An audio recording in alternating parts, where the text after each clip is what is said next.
Dear friends and families, my videos are free.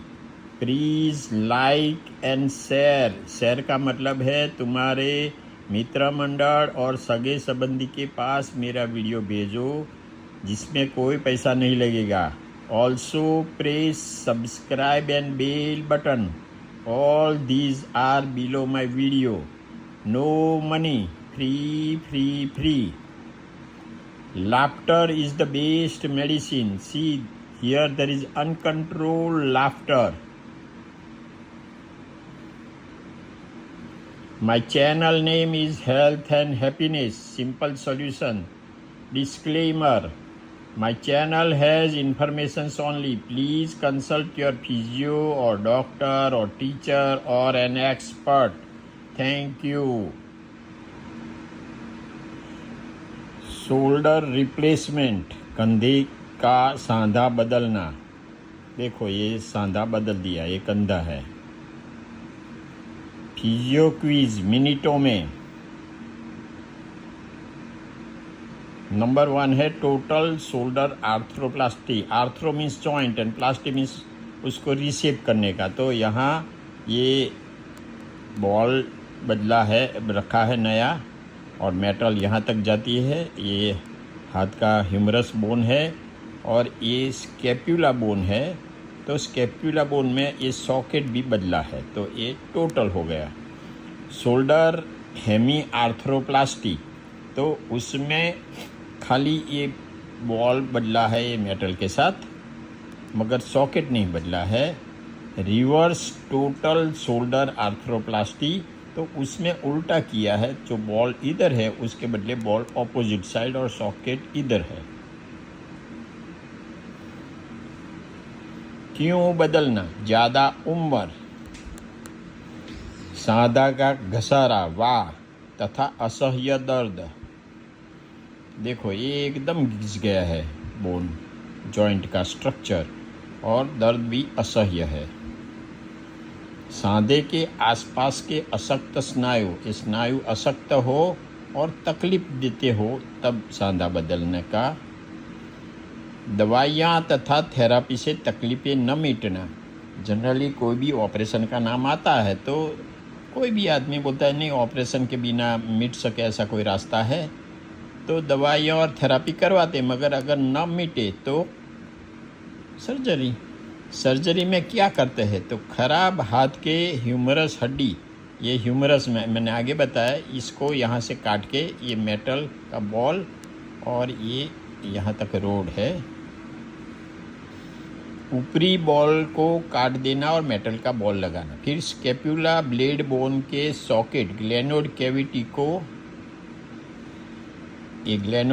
को बराबर clean करके काट करके निकाल देने का, और फिर ये प्लास्टिक की ग्लेनोड कैविटी लगाई है. सर्जरी समय 2 से 3 घंटा. क्या ये मेजर सर्जरी है? हाँ जी. दर्दी को बेहोश करते हैं पूर्ण. फिर कंधे का सांधा कॉम्प्लेक्स है तो रिकवरी तथा हाथ कार्य योग करने होने में बहुत महीने लगते हैं. हॉस्पिटल स्टे 1 या 2 दिन, वही दिन छुट्टी देवे या दूसरे दिन दे.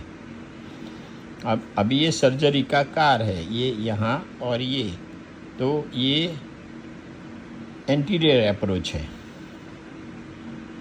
कॉम्प्लिकेशंस, जंतु चेप इन्फेक्शन लग सकता है, ज्ञान तंतु को ईजा हो सकती है, स्नायु को ईजा हो सकती है, नए लगाए इम्प्लांट्स ढीले हो जाने की संभावना है. पुराने कोई भी रोग, बीपी, डायबिटीज़, ब्लड प्रेशर से भी तकलीफ़ें हो सकती हैं. हीलिंग समय, तो जो सॉफ्ट टिश्यू स्नायु है वो सब 4 से 6 हफ्ते में हील होंगे, मगर धीरे धीरे 8-9 महीने तक कंधा मजबूत होता जाएगा. लंबा टाइम चलता है. घर में क्या करना है? तो सबसे पहले तो धीरज धरो. पूर्ण अच्छा होने में 8-9 महीने लग सकते हैं. ऐसा करके चलो, मगर बीच में छोड़ो मत. दर्द तथा सूजन कम करने के लिए ये बायोफ्रीज स्प्रे आती है, ये वॉलिनी उसके जैसी है, या कोई भी स्प्रे फिर दूसरा है आइस लगाने का, आइस पैक। और ये इबुप्रोफिन गोली ये तो ओवर द काउंटर मिलती है, मगर सर्जन जो बता वैसी गोलियां लेने का। बायोफ्रीज इनके जैसा कोई भी स्प्रे दिन में 3 बार, बर्फ़ का सेक दिन में 2 बार। ये शुरुआत में ज़्यादा करो, मगर धीरे धीरे फिर ये दिन में कम कर सकते हो। दर्द की गोलियां सर्जन के मुताबिक, और फिजियोथेरेपिस्ट से सारवार ज़रूरी।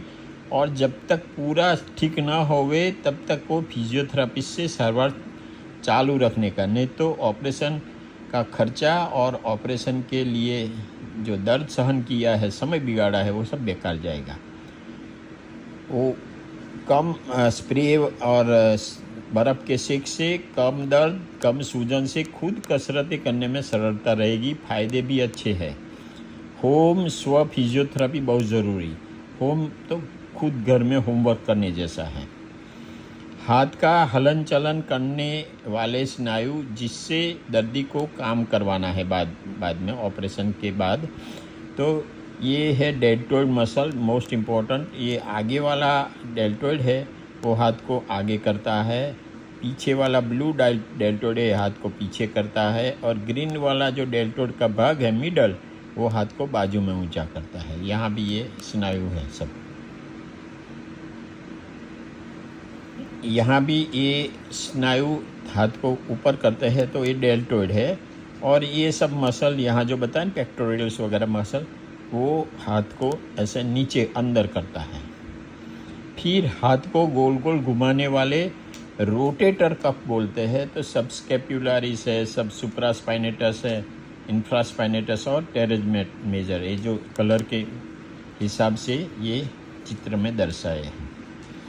ऑपरेशन करके जब घर आओ तो हाथ को कफ और कॉलर स्लिंग में रखने का है, और हाथ में स्पॉन्ज के बॉल को शुरू में हल्के से दबाने का। ये बहुत ज़ोर से दबाओ तो दर्द बढ़ जाएगा बाप, तो धीरे धीरे ही दबाने का। ब्लड सर्कुलेशन उससे बढ़ेगा।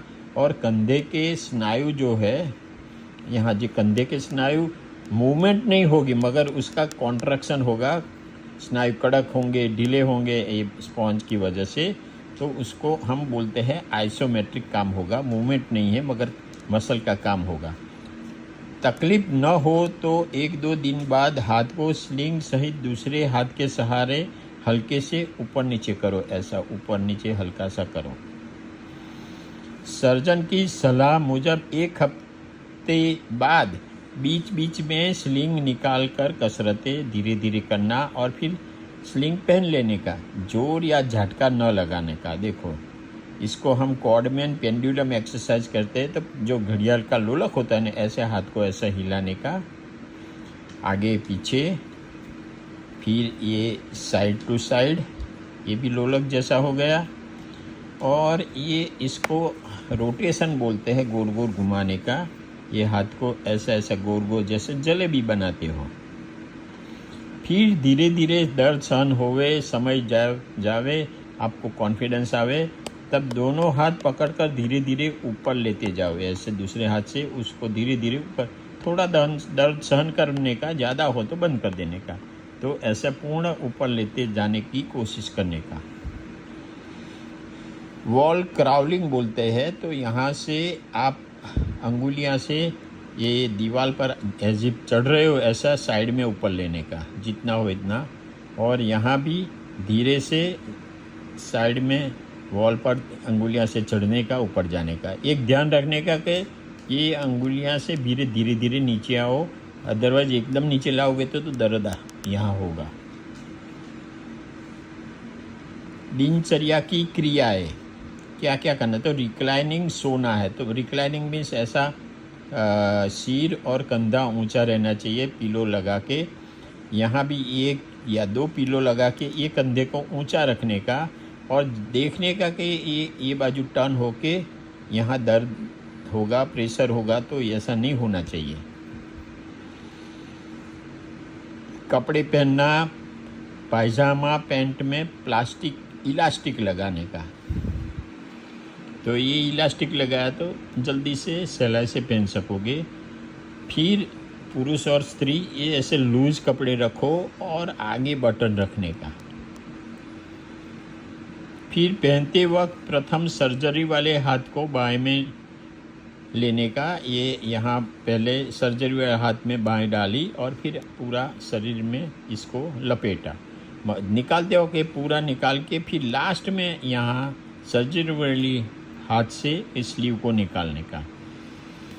स्नान जो है तो प्रथम 2-3 दिन गीले कपड़े से स्पंज करो, एडवाइजेबल है। 7 दिन बाद में प्लास्टिक लगा के स्नान करो। प्लास्टिक लगाओ तो यहाँ पानी नहीं लगना चाहिए। फिर प्लास्टिक के भी ना करो, ये निकाल के भी कर सकते हो। कितने 4-6 हफ्ते के बाद जब ये टाँका हील हो जावे, डॉक्टर बोले कि नहीं टाँका हील हो गया, तो ये प्लास्टिक के बिना कर सकते हो। मगर एक ख़ास ज़रूरी बात है कि पानी में स्लिप ना हो वगैरह ध्यान रखने का। स्लिप होने का संभावना हो सकती है, साबुन होता है, पानी होता है तो स्लिप हो सकोगी। एक हाथ से मुंह धोने का, क्योंकि दूसरा तो स्लीग में है या इंजर्ड है। फिर धीरे धीरे ये 6-8 महीना तो लिखा है, मगर आप सहन कर सको तो 3-4 महीने के बाद 1-2 किलो वज़न के साथ करने का। तो यहाँ भी ये पेंडुलम लोलक जैसा करने का, ये ऐसा करने का और गोल गोल घुमाने का वज़न के साथ। फिर ये 1-2 किलो या जितना सहन होवे ये वज़न के साथ हाथ को ऊपर किया, हाथ को साइड में किया और हाथ को ऊपर ओवरहेड लेके गए। अंत में ऐसी स्थिति तक पहुंचने का है, ऐसा इसको काव पोज बोलते हैं। तो ऐसा एक दूसरे को कर सके, अंगुली क्लास्पिंग बोलते हैं, तो ऐसा होना चाहिए। यहाँ नहीं हो रहा है तो ये होना चाहिए, ऐसे पीछे होना चाहिए, ऐसे दोनों कोने बाजू में होनी चाहिए और हाथ ओवरहेड होना चाहिए। और इसमें जो बताया है कि जो हाथ है ना ये अपने ईयर को टच करना चाहिए, इतना ऊंचा होना चाहिए।